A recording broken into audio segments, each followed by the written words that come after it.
ఇది కంప్యూటర్ యుగం. మానవ మేధస్సు భూగోళాన్ని దాటి చంద్రమండలం మీదుగా గ్రహాంతరాల్లోకి చొచ్చుకుపోతున్న సూపర్ ఫాస్ట్ కాలం ఇది.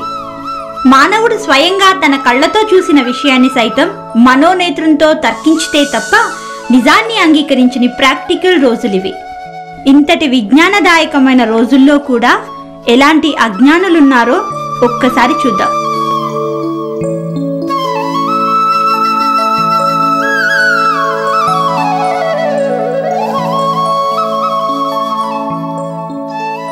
అన్నయ్య, మీ కవిత టీచర్కి లెక్కలు సరిగ్గా రావంట కదా, మరి మీకెలా చెప్తుంది? రైట్ చెప్తుందో రాంగ్ చెప్తుందో మాకెలా తెలుస్తుంది? ఏ చెప్తే అది వింటాం. మీ టీచర్ గ్రేట్ రా, గొర్రెలకు కూడా చదువు చెప్తుంది. నీ కంటికి మా క్లాస్ లో వాళ్ళంతా గొయ్యల్లా కనిపిస్తున్నామా? అబ్బా మమ్మీ, చూడమే అన్నయ్య గిచ్చుతున్నాడు. ఎందుకురా దాన్ని గిచ్చుతున్నావు? నన్ను గొయ్య అంటుంది మమ్మీ, నాకు కోపం కాదమ్మాయి. నేను దాన్నేం కాదు మమ్మీ, వాళ్ళ క్లాస్ లో వాళ్ళని. మా క్లాస్ లో వాళ్ళని ఆపండ్రా. మీ డాడీ ఎక్కడికి వెళ్ళారో తెలియక నేను కంగారు పడుతుంటే మధ్యలో మీ గోలేంటి? తినండి, త్వరగా కానివ్వండి, స్కూల్కి లేట్ అయిపోతుంది. ఎప్పుడు పోట్లాడుకుంటూనే ఉంటారు.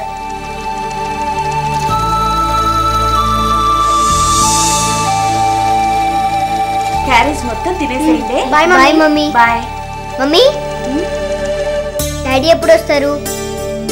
అసలు ఎక్కడికి వెళ్ళారు మమ్మీ? వైజాగ్ లో డాడీ వాళ్ళ ఫ్రెండ్ ఇంట్లో ఏదో ఫంక్షన్ ఉందట, రేపు వచ్చేస్తారులే. వెళ్ళేటప్పుడు నీకు చెప్పలేదా? అది చెప్పుంటే ఈ టెన్షన్ ఎందుకురా. సర్లే, మీరు స్కూల్కి వెళ్ళండి జాగ్రత్తగా. మమ్మీ పదరా అన్నయ్య, డాడీ ఎప్పుడు ఇంతే, ఏది కరెక్ట్ గా చేశాడు అన్నీ నీ బోల్ట్లో వచ్చాయి డాడీ.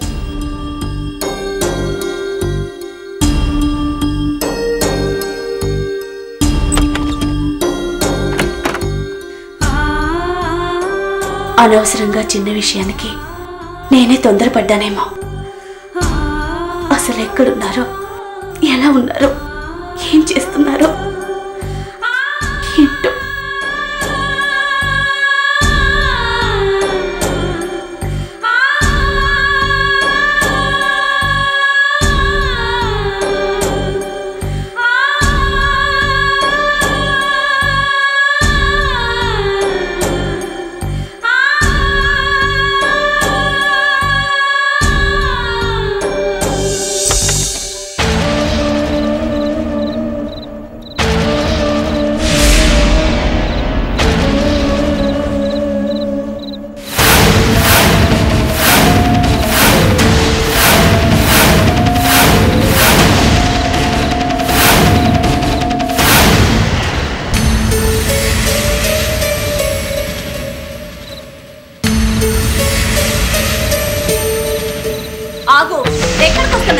అదేం ప్రశ్నే? ఇంటి దాకా వచ్చినోడు ఎక్కడికి వస్తాడా? ఇంట్లోకి వస్తాడా? సరే, నా గాజులు ఏం చేసావు? ఆపదొత్త అమ్మేసానే. మరి ఆ డబ్బులు ఎక్కడా? బిజినెస్ చేద్దామని ప్యాకెట్ లో పెట్టుబడి పెట్టాను, నష్టం వచ్చింది, ఇంటికి వచ్చాను. ఏమే, అవన్నీ ఇప్పుడు ఎందుకు లేవే? బాగా ఆకలేస్తుంది, ముందు లోపలికి రానివే. నీకు అసలు సిగ్గేయడం లేదా? లేదు, ఆకలేస్తుంది. ఊర కుక్కలకు కూడా ఆకలేస్తుంది, మనిషికే కాస్తంత సిగ్గుండాలి. అంటే నేను కుక్కతో సమానమా? అంతకన్నా హీనమని చెప్తున్నాను. కుక్క కూడా తన బిడ్డలకు అదో ఇదో తెచ్చి కడుపు నింపుతుందే తప్ప తన కోసం చూసుకోదు. కానీ నువ్వు నీ పెళ్ళం గాజులో లేకపోతే ఇంట్లో ఉన్న ఏ వస్తువు అమ్మి తాగి తందనాలాడి నీ కాకలే గాని ఇంటికొచ్చి కడుపు నింపుకుంటావు. జంతువులకున్న జ్ఞానం కూడా నీకు లేదు. పెళ్ళైన ఇన్ని రోజుల్లో ₹1, కనీసం ₹1 అంటే ₹1. ఇదిగో నా సంపాదన అంటూ ఏనాడైనా చూపించావా? పుట్టింటి మీద ఆధారపడే దౌర్భాగ్యం ఇంకా నాకెన్ని రోజులు? ఏమే, అవన్నీ ఇప్పుడు ఎందుకు లేవే? కడుపు కాలుతుంది, ముందు లోపలికి రాని. రానిస్తా. ఆగు, ఇప్పుడు కాదు. కనీసం ₹1 సంపాదించి నువ్వు మగాడివని నిరూపించుకో.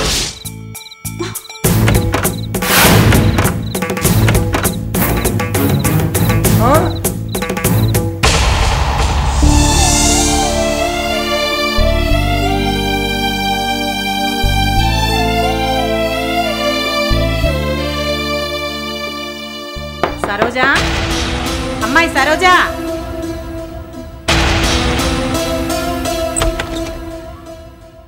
రండి పిన్ని గారు. ఏంటే అమ్మాయి అలా దిగులుగా కనిపిస్తున్నావు? కళ్ళలో ఆ నీళ్ళేంటే? ఇంకా రాలేదా ఏంటి మీ ఆయన? లేదు పిన్ని, ఇంకా రాలేదు. వాడికి అదేం పోయే కాలమే ఇలా చేశాడు? ఆయన తప్పంతా నాదే పిన్ని. ఆకలితో వచ్చిన వాడికి అన్నం పెట్టకుండా అనవసరంగా అవమానించి బయటికి గెంటేశాను. కానీ ఇలా చేస్తాడని తెలుసుంటే అసలు తిట్టేదాన్ని కాదు పిన్ని. జరిగిన దాంట్లో నీ తప్పు ఏమాత్రం లేదే. కట్టుకున్నాడు పనికి మాలినోడైనప్పుడు ఏ ఇల్లాలు మాత్రం భరించగలదు? సరేగాని నేనొచ్చిన పని చెప్పడం మర్చిపోయాను. మీ ఆయన ఎక్కడున్నాడో తెలిసే మార్గం అవుతుంది. వింటానంటే చెప్తాను. వింటావా? ఏ మార్గం పిన్ని అది? ఖచ్చితంగా వింటాను, చెప్పండి. మరేం లేదు, ఊళ్ళోకి నిన్ననే ఒక స్వాములవారు వచ్చారు. ఆయన్ని గనక వెళ్ళి అడిగావంటే ఇట్టే చెప్పేస్తారు. ఊరుకోండి పిన్ని, వాళ్ళేదో డబ్బుల కోసం లేనిపోనివి కల్పించి చెప్తుంటారు. వాళ్ళనెలా మనం నమ్మేది? ఆయన్ని అంత తేలిగ్గా కొట్టిపారాయికే పిచ్చిదానా? ఆయన ఎంత గొప్ప స్వాములవారో తెలుసా? సాక్షాత్తు ఆ పరమశివుని పాదాల దగ్గర 1000 సంవత్సరాల శిష్యరేకం చేసి లోక కళ్యాణ నిమిత్తం సంచరిస్తూ ఇలా మన కాలనీకి వచ్చాడట. ఆయన దగ్గరికి వెళ్ళిన వాళ్ళకి చేయి చూడకుండానే ఇట్టే మొహం చూసి జాతకమంతా చెప్పేస్తున్నాడట. తెలుసా? అవునా? అవునా అని అంత నిదానంగా అంటావేంటే? ఏం చెప్తాడో చూద్దామని నేను వెళ్ళాను. నా మొహం చూడగానే మా ఆయన నాకు తెలియకుండా రెండో పెళ్లి చేసుకున్న విషయం, నా చిన్న కూతురు ఆ రాజుగారితో లేసిపోయిన సంగతి చెప్పాడు. ఎక్కడుందో చెప్పాడు. రేపే వెళ్ళి దాన్ని ఆ చెంప ఈ చెంప వాయించి తీసుకొస్తాను. జరిగింది, జరుగుతుంది, జరగబోయేది కూడా చెప్తున్నాడు. ఊళ్ళో జనమంతా పూజలు చేయటం, కానుకలు ఇవ్వటం, ఆయన్ని దేవుళ్ళ కొలుస్తున్నారు తెలుసా? నిజమా? నిజం కాకపోతే నీచమా? అందుకే నువ్వు ఒకసారి నా మాట విని ఆయన దగ్గరికి వెళ్ళావంటే నీ మొగుడు ఎక్కడున్నాడో ఇట్టే తెలిసిపోతుంది. సరే పిన్ని. ఆయన ఈ కాలనీలో ఎన్ని రోజులుంటారో తెలీదు. ఈ రోజే వెళ్ళి కలు. తప్పకుండా పిన్ని. సర్లే కాని టీ పెడదామని వంటింట్లోకి వెళ్ళి పంచదార డబ్బా మూత తీసి చూశాను. అందులో పంచదార లేదు. ఉంటే ఓ కప్పు బదిలివ్వవా? తెస్తానుండండి పిన్ని. ఇంటికి వచ్చిందంటే ఏదో అవసరం ఉండే వస్తుంది. అయ్యా,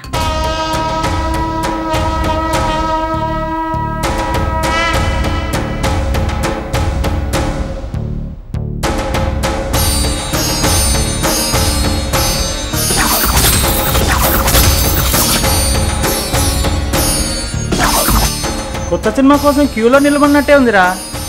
కొత్త సినిమాలో ఏముంటుందిరా, అంతా చెప్తే. ఇక్కడైతే మన జాతకం మొత్తం ఉంటుంది. స్వామివారి ధ్యానాలు ఎంతసేపు ఉంటారంటావు? నాకేమన్నా చెప్పి ధ్యానాలు దిగారా? నేనే డౌట్లు అడుగుతాను వస్తే నన్ను డౌట్లు అడుగుతావేంట్రా?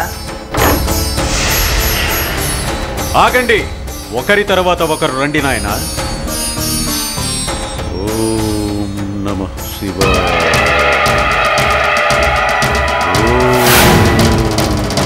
హర హర మహాదేవ.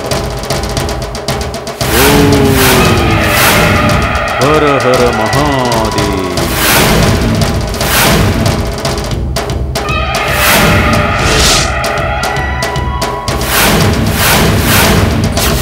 నమస్కారం స్వామీజీ. హర హర మహాదేవాయ నమః.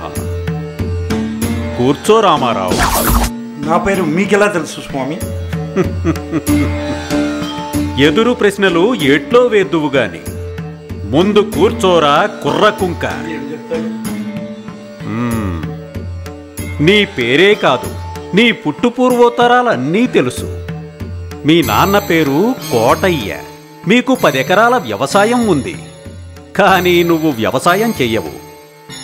ఎప్పుడూ పేకాట ఆడుతూనే ఉంటావు. అవును స్వామి, మీరు చెప్పేవన్నీ నిజాలే. మూర్ఖుడా, నేను చెప్పేవన్నీ నిజాలేరా, అబద్ధాలు కావురా అప్రాచ్యుడా. తప్పైంది స్వామి, మన్నించండి. తప్పులు చేయడం మీ మానవుల జన్మ హక్కు. స్వామి, నా సమస్య ఏంటంటే నువ్వు 2 నెలలుగా పేకాటలో ఓడిపోతూనే ఉన్నావు. కనీసం ఒక్క రౌండ్ కూడా గెలవలేకపోతున్నావు. ఎందుకిలా జరుగుతోందో తెలుసా? తెలియదు స్వామి. నువ్వు ఆటకు కూర్చోగానే నీ తల మీద టంగు కూర్చుంటున్నాడు. వాడేవాడు స్వామి? టంగు అంటే అదొక మగ పిశాచి. పోయిన జన్మలో పేకాటలో ఓడిపోయి డబ్బంతా పోగొట్టుకుని ఆత్మహత్య చేసుకుని యమభటులు పిలిచినా వెళ్లకుండా పేకాట ఆడేవాళ్ల చుట్టూ తిరుగుతూ ఉంటాడు. నీ దురదృష్టం కొద్దీ వాడు నీ చుట్టూ తిరుగుతున్నాడు. వాడు నీ జోలికి రాకుండా ఉండాలంటే ఈ పసుపు తీసుకెళ్ళి రోజు చీకటి పడగానే నీ ఫోటోకి పూసి దండం పెట్టుకో. నా ఫోటోకి దండం పెట్టాలా? లేదు, వాడి ఫోటోకి పూసి పెట్టు. అందుకే నేను చెప్పినట్లు చెయ్యి. ఆటలో విజయం సాధించు. పచ్చనోట్లక్కడ పెట్టి పసుపు పొట్లం తీసుకెళ్ళు నాయనా.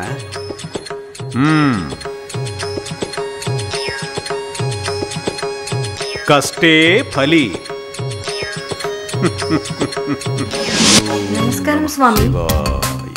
ఓం నమో ప్రేమాయ నమః. స్వామి, నన్ను ఒకడు ప్రేమించి మోసం చేశాడు. నువ్వు 6 మోసం చేశావు. 6లోంచి 1 తీసేస్తే 5. నిన్నింకా 5 మోసం చేస్తారు. నువ్వు చాలా అదృష్టవంతురాలివి. ఈ జన్మలో చేసిన పాపాలు ఈ జన్మలోనే అనుభవిస్తున్నావు.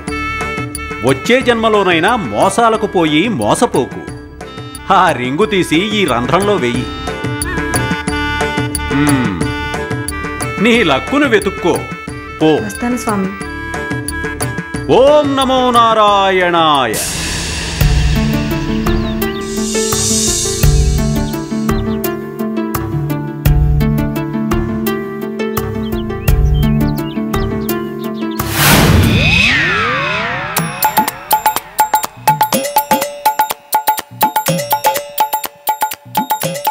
అమ్మో, కాలనీ ఇక్కడే ఉంది.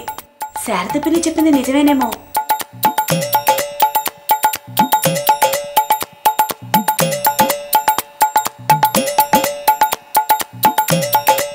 స్వామి స్వామి స్వామి స్వామి. ఓం నమో నారాయణ. స్వామీజీ. కించిత్ ముంచిత్ భోగాయ నమః. స్వామి, నేను ఒక అమ్మాయిని ప్రేమిస్తున్నాను స్వామి. కానీ ఆ అమ్మాయి మాత్రం నీ వంకైనా చూడటం లేదు. నీ పేరు దివాకర్, అవునా? అవును స్వామి. ఆ అమ్మాయి లేకుండా నేను బతకలేను స్వామి. నాకు దక్కదేమని భయమేస్తుంది.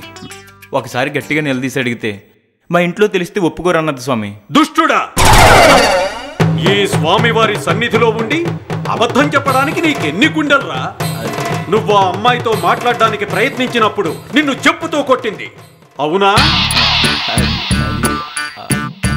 అవును స్వామి. మరి ఈ స్వామివారితో ఎందుకురా అబద్ధం చెప్పావు? తప్పైపోయింది, క్షమించండి స్వామి. తప్పైపోయింది, క్షమించండి అనేది మీ మానవులకుండే లక్షణమే కదా స్వామి.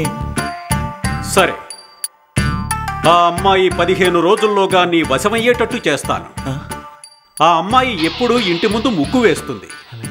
ముగ్గు వేసి ఇంట్లోకి వెళ్ళగానే కైలాసం నుంచి తీసుకొచ్చిన ఈ విభూదిని ఆ ముగ్గు మీద చల్లు.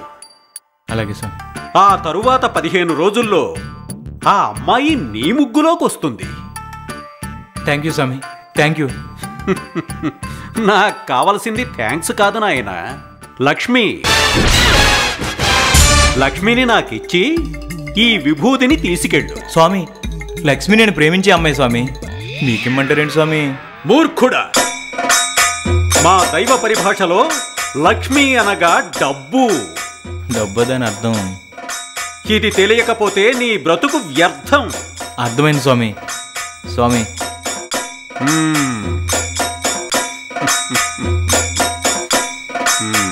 నన్ను ఆశీర్వదించండి స్వామి. ఇదిగో, నీ కోరిక నెరవేరుతుంది. స్వామి, ఉంటాను స్వామి. వెళ్ళు. నమః శివాయ. ఓం నమః శివాయ.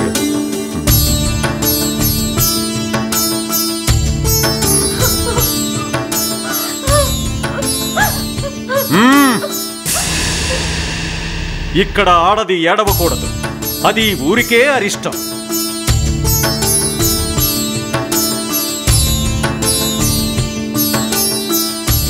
స్వామి, మా ఆయన.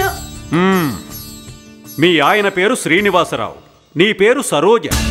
నీకిద్దరు పిల్లలు. నేనిక్కడ ఉన్నానని పక్కింటి శారద చెప్తే వచ్చావు. శారద పిన్ని చెప్పిందంతా నిజమే. నా మొహం చూస్తుంటేనే అన్నీ చెప్పేస్తున్నారు. అంతా నిజమే. నువ్వు మనసులో అనుకునేది కూడా నాకు తెలుస్తుంది. స్వామి, మీ ఆయన ఇల్లొదిలి వెళ్ళిపోయాడు. ఎక్కడికెళ్ళాడో తెలియదు, ఏమైపోయాడో తెలియదు. అందుకేగా నువ్వు బాధపడుతున్నావు, భయపడుతున్నావు. అవును స్వామి. ఆకలితో వచ్చిన భర్తకు అన్నం పెట్టకపోగా అవమానించి ఇంట్లోంచి బయటకు గెంటేశావు. నీకు భర్త విలువ తెలియదు. ఆవేశంలో అలా చేశాను స్వామి. ఆవేశంలో చేసినా ఆలోచించి చేసినా తప్పు తప్పే. నువ్వు ఇంట్లోంచి గెంటేసినా సిగ్గు విడిచి ఆ రాత్రే ఇంటికి వద్దామనుకున్నాడు. కానీ అప్పుడే ఒక గ్రహం మీ ఆయన్ని ఆవహించి రాకుండా చేసింది. ఆ గ్రహబంధం నుంచి మీ ఆయన విముక్తుడవ్వాలంటే నేనివ్వబోయే ఈ సాంబ్రాణిని నట్టింట్లో నిప్పులు పోసి ఆ నిప్పుల్లో వేయాలి. అలా 2 రోజులు చేశావంటే 3వ రోజు నీ భర్త ఇల్లు చేరతాడు. దక్షిణ సమర్పించుకొని ఈ సాంబ్రాణిని తీసుకో.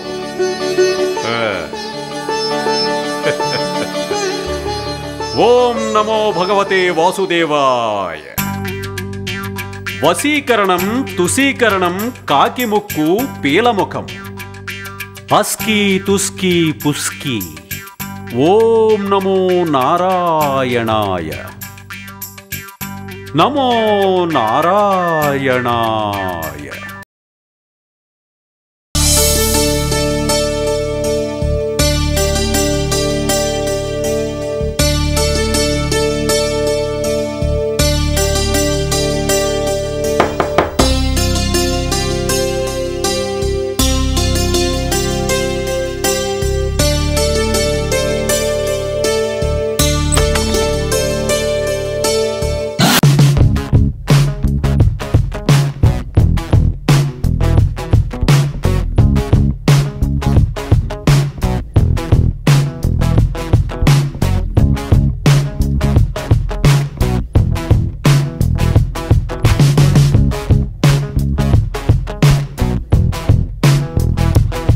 లోపలికి రావచ్చా? అదేంటండి అంత మాట అంటారు? రండి, లోపలికి రండి. ఆ బ్యాగ్ ఇటు ఇవ్వండి. ఆ స్వాములు వారు చెప్పింది చెప్పినట్టే జరిగిపోతుంది. నాకెంత సంతోషంగా ఉందో. రండి, నాకెంత సంతోషంగా ఉందో. ఏ స్వాములు వారు ఏం చెప్పారు? అదేనండి, నేను తిట్టానని చెప్పి మీరు ఇల్లు విడిచి వెళ్ళిపోయారు కదా, అదే రోజు ఈ కాలనీలోకి ఒక స్వాములు వారు వచ్చారండి. ఆ స్వాములు వారే మీ ఆయన ఈ రోజు తప్పకుండా ఇంటికి తిరిగి వచ్చేస్తాడని చెప్పారండి. ఈ రోజుల్లో కూడా అలాంటి దొంగ స్వాములు నమ్మే అమాయకురాలు నిన్నే చూస్తున్నాను. తప్పండి, అలా మాట్లాడకూడదు. ఆయన చాలా మహిమగల స్వామి, అలా తిట్టకూడదండి. మరి ఎలా తిట్టొచ్చు? దొంగ రాసుకెళ్ళని తిట్టొచ్చా? అయ్యయ్యో, అసలు తిట్టకూడదండి, కళ్ళు పోతాయి. అలానే చెప్పలేసుకోండి. అనవసరంగా ఆయన గురించి చెప్పి మీ చేత తిట్టించాను. సరే గాని అసలు ఇన్ని రోజులు ఎక్కడికి వెళ్ళారండి? మీరింటికి రాకపోయేసరికి నేనెంత కంగారు పడ్డానో తెలుసా? మరి నువ్వేగా కనీసం 1 రూపాయను సంపాదించిందే ఇంటికి రావద్దన్నావు. అందుకే అలిగి వెళ్ళిపోయాను. ఏదో ఆవేశంలో అన్నాననుకోండి, ఇన్ని రోజులు రాకుండా ఉంటారా? నేను పిల్లలు ఎంత టెన్షన్ పడ్డామో తెలుసా? ఏదైతేనే ఆ స్వాముల వారి దయ వల్ల ఇప్పటికైనా ఇంటికి వచ్చారు. నాకది చాలు. ఆయన తప్పు మీది కాదులేండి, మిమ్మల్ని ఇంటికి రానికుండా ఒక గ్రహం అడ్డుపడిందట, దాంది తప్పు. అవును, ఈ బ్యాగ్ ఏంటండి? ఇదా, నువ్వు బాగా ఇష్టపడేవి, నువ్వు కోరుకున్నదే తీసుకొచ్చానే చూడు. నేను ఇన్ని రోజులు ఇంట్లోనే ఉన్నట్లయితే నీ కోరిక తీర్చేవాడినా, ఇంత డబ్బు సంపాదించేవాడినా. చూడవే చూడు.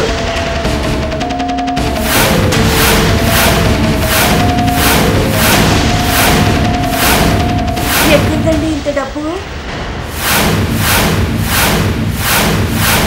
1 రూపాయి కూడా సంపాదించలేని వాడు ఇంత డబ్బు ఎలా సంపాదించాడని ఆశ్చర్యపోతున్నావు కదూ?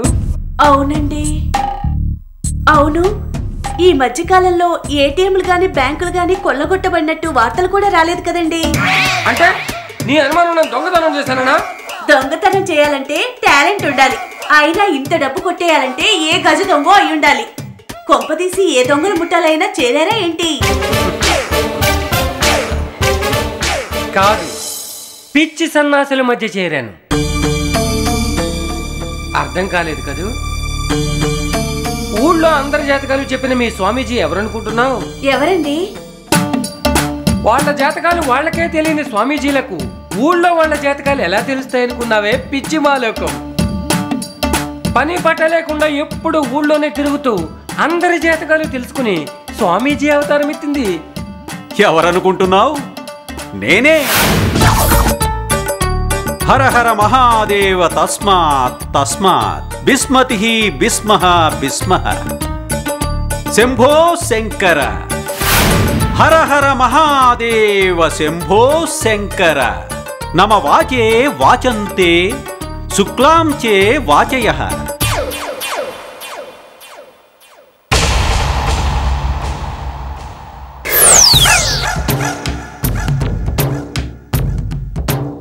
ఏమో అనుకున్నా, మీరు పెద్ద మహాజాదు అండి. కాలజ్ఞానాన్ని రచించి చెప్పిన వీర బ్రహ్మేంద్ర స్వామి, హైందవ తత్వాన్ని ప్రపంచ సభలో ఎలుగెత్తి చాటిన స్వామి వివేకానంద, కొలిచినంతనే కోర్కెలు తీర్చిన గురువు మంత్రాలయ రాఘవేంద్ర స్వామి, పిలిచినంతనే పలికే సద్గురువు సాయిబాబా, నిస్వార్థమైన జీవన విధానాన్ని ఆచరించి చూపిన రమణ మహర్షి, కలియుగంలో బొందితో స్వర్గానికి వెళ్లిన భక్త తుకారాం, ఇలా ఎందరో మహానుభావులు. ఇది మన గతం. కానీ ఇప్పుడు పవిత్రమైన కాషాయ వస్త్రాలను ముసుగులుగా కప్పుకుని సంతానలేమి సమస్యలతో బాధపడుతున్న మహిళలను సంతాన సిద్ధి మార్గం చూపిస్తామంటూ చీకటి గదుల్లోకి తీసుకెళ్లటం, దీర్ఘకాలిక వ్యాధులతో బాధపడుతున్న వారి దగ్గర నుంచి ప్రత్యేకమైన పూజలతో శాశ్వత విముక్తి కల్పిస్తామంటూ కాసులు రాలగొట్టడం, చదువు సరిగ్గా ఉండబట్టని విద్యార్థులను సరస్వతీ మంత్రాలను చెప్పి ధనదోపిడీ చేయటం, ఒకటేమిటి అవకాశం ఉన్న ప్రతి వ్యక్తి బలహీనతను సొమ్ము చేసుకోవటం ఈ దొంగ స్వాములకు ఒక ఆదాయపు వనరుగా తయారైపోయింది.